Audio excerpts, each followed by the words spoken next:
Hey, what's up? This is Desmond Cole reporting for The Breach live from the Embassy Grand Convention Center here in lovely Brampton. We are here at the Convention Center tonight for a rally for Pierre Poilievre and the Conservative Party of Canada. So we're here to talk about the theme tonight of Stop the Crime and to ask people what they're thinking about. So let's see what happens. Why Pierre Poilievre then? Because he has charisma, he's an incredible orator, incredibly knowledgeable, and he has what it takes to be Prime Minister. I have been following him for some time.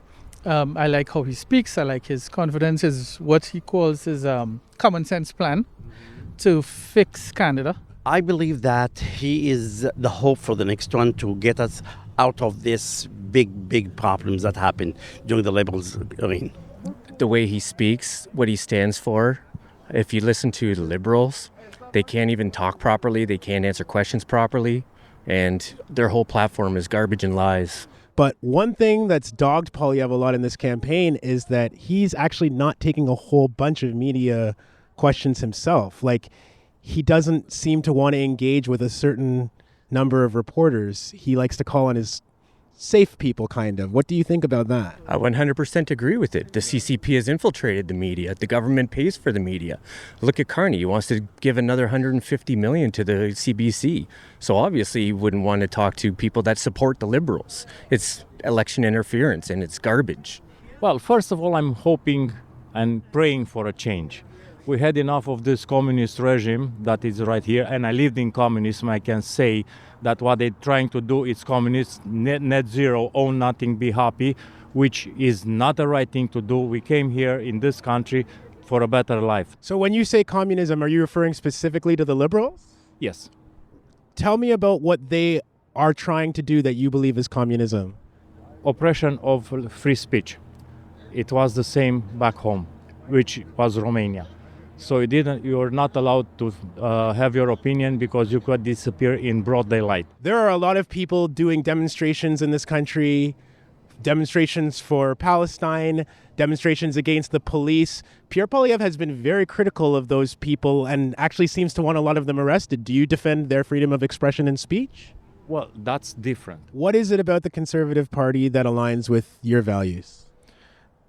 Free markets and just in general less government intervention in the economy and family values and the traditional lifestyle that we like in this modern day society. At least on the issues of transgenderism and in general the woke ideology. Those ideologies have infiltrated the system, especially in the school system. The only reason Trump got on is by because I really believe that people got fed up with the woke. And I'm not against transgender, but it was pushed too much and people said that's enough. But in my hometown too, you have the drag queens, what is sponsored by the Children's Aid Society. This is wrong. You know, why do we need men, women dressed in women's clothes dancing in front of kids? I mean, you're from Europe, right? I am from Europe. I mean, I feel like you should know a little bit about this. The theme of this rally is Stop the Crime, and you've said that you used to live in Brampton, and you and your family don't really feel like this is a safe place to be anymore. We need jail, not bail, so when people, when they break into vehicles and they steal them, that they're actually locked out and they're not let out just hours later. Criminals laugh in the face of police officers because they know that they'll be out on bail before that police officer's shift is over. Abolish the catch and release policy. That's not an option. So it's just a slap on the wrist and you let the bad guy do his thing over and over again. I sit with people all the time that end up getting screwed over by some criminal that ended up getting out by some bleeding heart judge. I want to ask about that because Pierre Poilievre's really focused on bail and people getting out on bail after they're arrested. And he seems to believe like this is a really big problem for people reoffending. Yeah. But you're innocent until proven guilty in Canada, right? Yes. So how do we square that? How do we lock up people who haven't been convicted of anything yet, assuming that I'm not saying lock people up who have not gone to court. That's not what I'm saying. Okay. I'm saying put them through the court process, and once all those appeals have been exhausted, hey, you're behind bars. The jails in Ontario are like overflowing with people right now. We've got We've got people double bunking, triple bunking, and the conditions are awful. Like, do you think that somebody who has to go through that is likely to not do it again after they get out? Well, the stats prove themselves. People are getting out and they reoffend. That's what I'm saying, is that it feels like jail's not actually stopping the crime. Well, maybe it needs to be tougher. There should be, more tougher policies on, let's say, fentanyl or drugs in general. I think, listen, I'm not against people smoking weed and whatnot, but that was a policy that created a snowball effect around the country, especially in BC, if you've noticed. They basically decriminalized all drugs, I believe. I think I'm wrong, but I'm not sure. They didn't really decriminalize all drugs, no.